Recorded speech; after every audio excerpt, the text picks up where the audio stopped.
Hello everyone, welcome to your YouTube channel Origin IVF. I am Dr. रश्मि शर्मा. आज की video में हम बात करेंगे जेनाइटल ट्यूबरक्लोसिस के बारे में. ठीक है, ये बीमारी बहुत तंग करती है पेशेंट्स को जो भी निसंतानता से जूझ रहे हैं. बट उससे पहले अगर आप हमारे सेंटर पे आना चाहते हैं तो नंबर आपको स्क्रीन पे दिख रहा है, आप फ़ोन कॉल करके अपॉइंटमेंट ले सकते हैं. अगर आप ऑनलाइन कंसल्ट करना चाहते हैं तो नीचे आपको ऐप का लिंक डिस्क्रिप्शन बॉक्स में दिख जाएगा और आप ऑनलाइन कंसल्ट भी कर सकते हैं. दिल्ली में सिचुएटेड है सेंटर हमारा origin IVF and I am proud to say कि इकोनॉमिक टाइम्स ने हमें हमारे सेंटर को best IVF center in North India and best IVF specialist in North India award 2019 में दिया है. अभी 4 सिचुएशन पे लोकेटेड हैं हम लोग. मेन सेंटर पीतमपुरा में है, इसके अलावा द्वारिका, विकासपुरी और साउथ एक्सटेंशन में. आप जहाँ मर्जी चाहें आ सकते हैं. अब आते हैं वीडियो के टॉपिक पे, जो है जेनाइटल ट्यूबरक्लोसिस यानी कि प्रजनन अंगों का ट्यूबरक्लोसिस. ठीक है, अब इसके बारे में हम ये जानेंगे कि कितनी कॉमन है ये बीमारी, क्या इसके लक्षण होते हैं, इसको डायग्नोज करने के लिए आप टेस्ट क्या कराएं और इसका ट्रीटमेंट क्या हो और ट्रीटमेंट के बाद इसकी सक्सेस रेट क्या है. तो ट्यूबरक्लोसिस जो है ये बहुत ही कॉमन बीमारी है डेवलपिंग वर्ल्ड की, यानी कि जो विकासशील देश हैं वहाँ पे ये बीमारी बहुत ज़्यादा कॉमन है. इस हद तक कॉमन है कि WHO ने बोला है कि हम जैसे TB के टाइम बॉम्ब पे बैठे हैं. आप इसको इस तरीके से समझ सकते हैं कि हर चौथा आदमी सड़क पे आप एक्टिव TB से जूझ रहा है और TB का बैक्टीरिया शायद हम सबके अंदर है. इतना ज़्यादा कॉमन ये बीमारी है, बहुत पुरानी बीमारी है, लेकिन अभी तक हम इससे पूरी तरह से निजात नहीं पा पाए हैं. ठीक है, TB यूजली जब TB का दिमाग TB वर्ड आता है तो सबसे पहले दिमाग में आता है कि TB तो छाती की होती है. ठीक है, तो यस, जो चेस्ट TB होती है या पल्मोनरी TB जिसे हम कहते हैं वो सबसे ज़्यादा कॉमन होती है. लेकिन इसके अलावा TB शरीर के किसी भी अंग को अफेक्ट करती है. जैसे इंटेस्टाइन की TB बड़ी कॉमन है, स्पाइन की TB बहुत कॉमन है, बोन ट्यूबरक्लोसिस होती है, बहुत बार गांठें होती हैं उसकी TB बहुत कॉमन होती है. तो मतलब TB का बैक्टीरिया जो कि माइकोबैक्टीरियम ट्यूबरक्लोसिस है, ये शरीर के किसी भी अंग को अफेक्ट कर सकता है. सबसे ज़्यादा चेस्ट को करता है. चेस्ट के अलावा जितनी भी बीमारियां बॉडी में होती हैं TB की वजह से, उसे हम एक्स्ट्रा पल्मोनरी ट्यूबरक्लोसिस कहते हैं. ठीक है, हमें चलो बाकी तो जो बीमारियां बाकी जगह इफेक्ट करेंगी वो ट्रीटमेंट वही स्पेशलिस्ट देखते हैं. लेकिन निसंतान दंपति हैं उसमें हमें चिंता होती है जो जेनाइटल TB होती है, मतलब प्रजनन अंगों की TB. प्रजनन अंगों की TB मेल में भी हो सकती है और फीमेल में भी हो सकती है. यहाँ पे आज हम फीमेल के बारे में बात करेंगे. कितनी कॉमन है, तो ये बहुत कॉमन है. ठीक है, ये माना जाता है कुछ स्टडीज़ के मुताबिक कि इंडिया में जो भी दंपति निसंतानता से जूझ रहे हैं उसमें लगभग 10 से 15%, इन सम एस्टिमेट्स इवन 20% पेशेंट्स में प्रजनन अंगों की TB है. ठीक है, और जो पेशेंट्स हमारे पास ट्यूब्स की वजह से आते हैं, जिनकी नलियाँ बंद हैं, ट्यूबें खराब हैं, उनमें लगभग 30 to 40% केसेस में ट्यूबरक्लोसिस ही कारण होता है. ठीक है, तो काफ़ी प्रिवलेंट है, इसलिए आपका जानना ये बहुत ज़रूरी है. अब बात आती है कि अगर TB है तो हम उसमें क्या लक्षण होते हैं. ठीक है, तो अगर हम पर्टिकुलरली जेनाइटल TB की बात करें तो ये एक पॉसीबैसिलरी डिसीज़ है. पॉसीबैसिलरी मतलब इसमें बैक्टीरिया बहुत कम होते हैं और बड़ा स्लो ग्रोइंग होता है. तो इसके सिम्टम्स भी बहुत ज़्यादा नहीं होते. जैसे चेस्ट TB का तो बड़ा कॉमन है, आपको लंबी खांसी चल रही है, बलगम आ रहा है, धूप में आपको खून आ रहा है, तो बड़े इजीली आप TB डायग्नोज कर सकते हो. लेकिन जेनाइटल TB के सिम्टम्स बहुत ज़्यादा नहीं होते. तो कुछ पेशेंट्स में तो हो सकता है कुछ भी सिम्टम्स ना हो. कुछ पेशेंट में जनरलाइज सिम्टम्स होते हैं जिसमें कि सडनली वेट लॉस होना, बहुत पतली दुबली कैकेक्टिक से पेशेंट्स होते हैं ये, या बहुत भूख का बहुत कम लगना, जिसे कहते हैं भूख का मर जाना. पेशेंट को बिल्कुल भूख लगनी बंद हो जाती है, वजन कम हो जाता है, और ख़ास तौर से शाम के समय थोड़ा सा बुखार आना. ये बड़ा स्पेसिफिक साइन है जिसमें इवनिंग राइज ऑफ टेम्परेचर होता है और बुखार कभी भी बहुत ज़्यादा नहीं होता. लाइक ऐसे 102, 101 बुखार नहीं होगा, हल्का हल्का सा फीवरिश रहता है जिसे पेशेंट कई बार ऐसे ही थकान समझता है. तो शाम के समय टेम्परेचर की मॉनिटरिंग इस केस में बहुत ज़रूरी हो जाती है. तो ये तो है जनरलाइज सिम्टम्स. इसके अलावा पीरियड्स के फ्लो पे इफेक्ट कर सकता है TB. इनिशियल स्टेजेस में पीरियड्स हो सकता है हैवी आए, जब वो बच्चेदानी की परत को अगर TB ने अफेक्ट किया है तो हो सकता है हैवी पीरियड्स आए. फिर धीरे धीरे जैसे बच्चेदानी की परत खराब होती है तो पीरियड्स हो सकता है बहुत स्कैंटी हो जाए, उनका फ्लो कम हो जाए और कभी कभी बिल्कुल ख़त्म हो जाए. एंड बहुत सारे पेशेंट्स हो सकते हैं जिसमें कोई भी सिम्टम्स ना हो. ठीक है। अब इसको कैसे डायग्नोज करें, ठीक है। सो डायग्नोसिस के लिए डॉक्टर्स के दिमाग में इसका सस्पिशन होना बहुत ज़रूरी है। जैसे एक कहावत है ना, eyes will not see what the mind doesn't know. अगर हमने दिमाग में हमारे एक स्ट्रॉन्ग इंडेक्स ऑफ सस्पिशन नहीं है तो बहुत बार हम टीबी को डायग्नोज करने से चूक जाएंगे, ठीक। तो इन जनरल डॉक्टर्स अगर ख़ास तौर से लो सोशो इकोनॉमिक स्टेटस को पेशेंट बिलोंग करता है, क्योंकि ये बीमारी बहुत क्राउडेड जगह पे रहने वाले लोगों में थोड़ी ज़्यादा होती है, राइट। तो अगर लो सोशो इकोनॉमिक स्टेटस से पेशेंट आ रहा है तो टीबी का स्ट्रॉन्ग सस्पिशन होना चाहिए। इसके अलावा अगर पेशेंट की कोई पुरानी फैमिली हिस्ट्री है, हम ज़रूर पूछते हैं कि आपके घर में कभी कोई लंबी बीमारी तो नहीं हुई, कभी टीबी की बीमारी तो नहीं हुई। तो अगर कोई क्लोज कॉन्टैक्ट, उनके फादर, मदर, सिस्टर, ब्रदर, कोई भी मतलब जिसको कि टीबी घर में रह चुका है, तो हमें बहुत स्ट्रांगली सस्पिशन रखना चाहिए कि इस पेशेंट को भी टीबी हो सकता है, बिकॉज टीबी फैलने वाली बीमारी है। इट्स अ कम्युनिकेबल डिसीज, जो चेस्ट ट्यूबरक्लोसिस होती है, ठीक। या उसी पेशेंट को पहले कभी प्रीवियस पास्ट में टीबी हो चुका हो, तो पूछा जाता है कि आपको बचपन में कभी बीमारी तो नहीं हुई। तो बहुत से पेशेंट्स बताते हैं कि जी बचपन में हमें टीबी हुआ था, ग्लैंड्स का टीबी हुआ था, या चेस्ट टीबी हुआ था, या कई बार एब्डोमिनल टीबी हुआ था, जिसके लिए उनको 9 महीने का 6 महीने का ट्रीटमेंट पहले मिल चुका है। तो ऐसे पेशेंट्स देखते ही, जो पेशेंट बहुत वेट लॉस के साथ आ रहा है, पतला दुबला सा पेशेंट है, लो सोशो इकोनॉमिक स्टेटस को बिलोंग करने वाला पेशेंट है, प्रीवियस कोई फैमिली हिस्ट्री है पेशेंट की, या पेशेंट की अपनी कोई पास्ट हिस्ट्री है कि उसको टीबी रह चुका है, तो हम बहुत स्ट्रॉन्ग सस्पिशन रखते हैं। इसके अलावा अगर कोई पेशेंट का एक्सरे हमें ये दिखा रहा है कि HST जिसे कहते हैं, HST में हमें ट्यूब्स में एबनॉर्मलिटीज़ दिख रही हैं, कई बार हाइड्रोसेल्पिंग्स दिखता है, अगर दोनों तरफ की ट्यूबों में हमें कुछ एबनॉर्मलिटीज़ दिख रही हैं, ब्लॉक्स दिख रहे हैं, तो भी हमें टीबी रूल आउट करना चाहिए। बिकॉज टीबी बहुत कॉमनली जेनाइटल टीबी ट्यूब्स को ख़राब करता है। ऑलमोस्ट 90 to 100% केसेस में जेनाइटल टीबी ट्यूब्स को अफेक्ट करता है, उसके बाद ये यूट्रस को अफेक्ट करता है। कभी कभी हमें पेशेंट के चेस्ट एक्सरे है ना में दिख जाता है कि पुराना साइन था टीबी का, या अभी एक्टिव ट्यूबरक्लोसिस का कोई साइन दिख रहा है, ठीक है।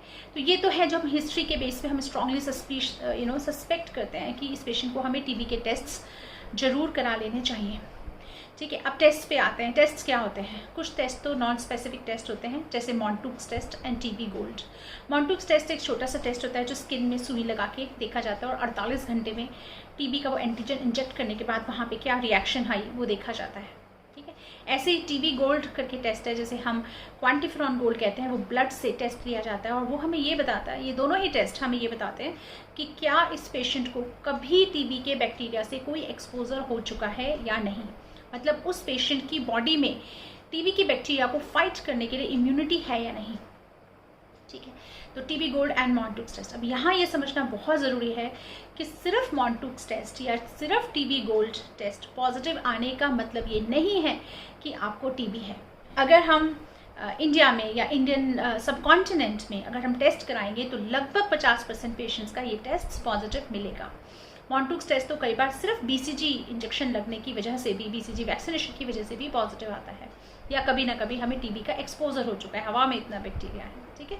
तो सिर्फ टीबी गोल्ड पॉजिटिव आना या सिर्फ मॉन्टुक्स टेस्ट पॉजिटिव आने के बेस पे टीबी ट्रीटमेंट कभी भी नहीं लेना चाहिए। इन 2 टेस्ट के अलावा फिर हम टिश्यू स्पेसिफिक टेस्ट पे जाते हैं, जिसमें अगर हमें जेनाइटल टीबी डायग्नोज करनी है तो बच्चेदानी की परत से एंडोमेट्रियल बायोप्सी ली जाती है, जो कि बहुत सिंपल सा टेस्ट है। पीरियड्स आने से थोड़ा सा पहले एंडोमेट्रियम का टेस्ट सिंपल OPD में लिटाकर ही बायोप्सी की जा सकती है, और उस बायोप्सी के टिश्यू को हमें 3-4 टेस्ट के लिए भेजना चाहिए। जैसे जिसमें एक है हिस्टोपैथोलॉजिकल एग्जामिनेशन, जो कि पैथोलॉजिस्ट देखते हैं कि उसमें उस टिश्यू में कहीं कोई ग्रैनुलोमा जो कि टीबी के इन्फेक्शंस में दिखता है वो तो नहीं दिख रहा। इसके अलावा कल्चर, जैसे AFP culture and AFP smear, आजकल बहुत रैपिड वाले कल्चर्स आ गए हैं, जैसे बैकटेक MJIT टेक्नोलॉजी आ गई है, वो कल्चर के लिए भेजा जाता है। एंड इसके अलावा एक जेनेरिक टेस्टिंग होती है जिसे हम TB-PCR कहते हैं, TB-PCR या कभी कभी जीन एक्सपर्ट। तो जब भी हम बायोप्सी लें एंडोमेट्रियम की तो हमें सारे टेस्ट भेजने चाहिए, हमें सिर्फ एक टेस्ट नहीं भेजना चाहिए। ये भी एक बहुत इंपॉर्टेंट मैसेज मैं इस वीडियो के थ्रू देना चाहूँगी, क्योंकि सैडली टीबी के जो टेस्ट हैं वो कोई भी बहुत सेंसिटिव या बहुत स्पेसिफिक नहीं है।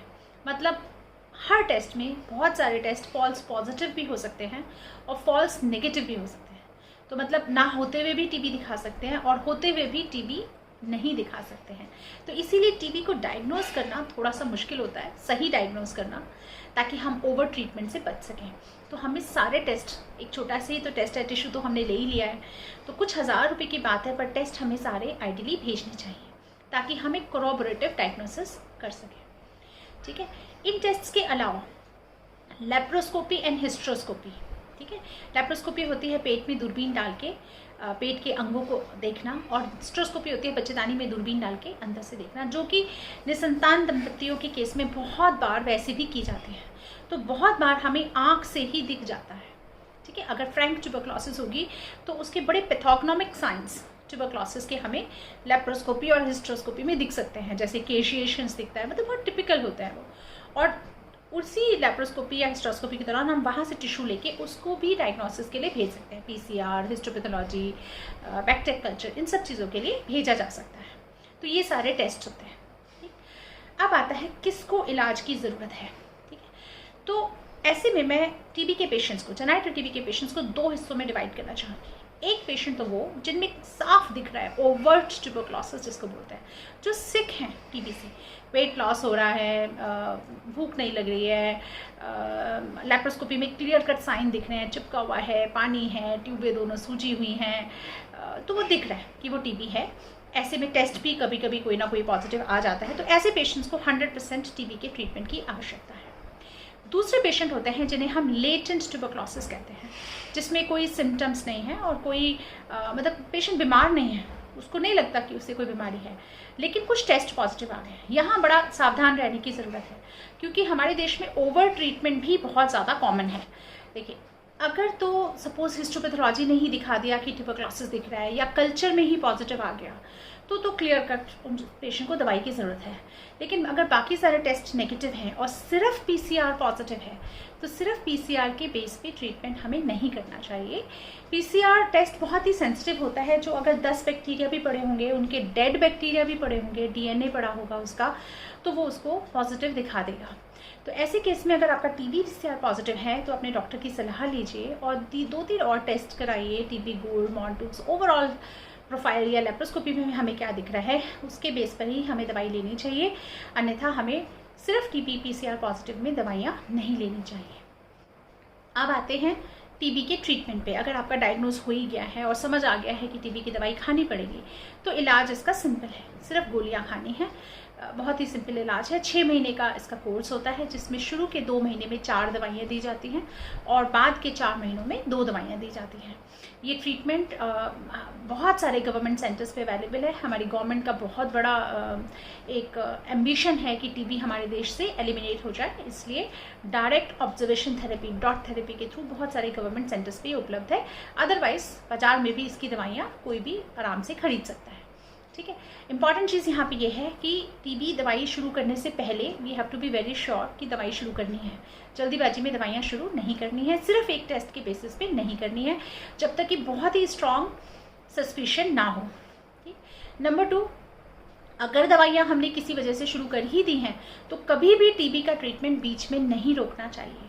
अगर हम टीबी का ट्रीटमेंट बीच में रोक देते हैं तो बैक्टीरिया में ड्रग रेजिस्टेंस, जो कि एक बहुत बड़ी परेशानी है, वो बढ़ जाती है और आगे फिर कोई भी दवाई इस पे असर नहीं कर पाती, और जो सेकंड लाइन ड्रग्स होती हैं वो बहुत टॉक्सिक होती हैं। ठीक है, एंड नंबर 3, जब हम टीबी की दवाइयाँ ले रहे हैं तो टीबी की दवाइयों का कभी कभी लिवर पे बैड इफेक्ट आ सकता है, तो हमेशा लिवर फंक्शन टेस्ट को ज़रूर मॉनिटर करते रहना है।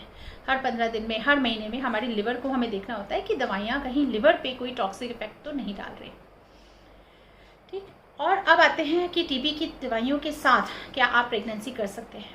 तो शुरू के जो 2 महीने जो 4 दवाइयाँ चलती हैं वो थोड़ी सी टॉक्सिक होती हैं बेबी के लिए। उन 2 महीनों में हम एडवाइस करते हैं कि आप प्रेगनेंसी के लिए ट्राई मत कीजिए, लेकिन जो बाद के 4 महीने हैं उसमें जो दवाइयाँ चलती हैं वो प्रेगनेंसी में सेफ होती हैं, तो उसमें हम कहते हैं कि आप ट्राई कर सकते हो। और बहुत सारे पेशेंट्स उसी कंडीशन में नेचुरली कंसीव कर सकते हैं, और अगर प्रेगनेंसी हो गई है तो दवाइयों को कंटिन्यू किया जा सकता है। They are absolutely safe in pregnancy. ठीक है, और जब आपका थेरेपी पूरा हो गई या इवन 3rd-4th मंथ में ही अगर आपका बच्चा अपने आप से नहीं हो रहा है तो आपको जिस भी इलाज की ज़रूरत है उसके लिए आपको आगे बढ़ना है। चाहे वो अगर आपकी नलियाँ ठीक हैं तो IUI के लिए बढ़ सकते हो, अगर आपकी नलियाँ ख़राब हैं तो आप IVF के लिए बढ़ सकते हो। टीबी का इलाज करने से आईवीएफ की सफलता दर भी बढ़ जाती है, ओवरऑल सफलता दर बढ़ जाती है अगर हमने टीबी को समय रहते उसका लॉन्ग टर्म डैमेज होने से पहले डायग्नोज कर लिया और ट्रीट कर लिया।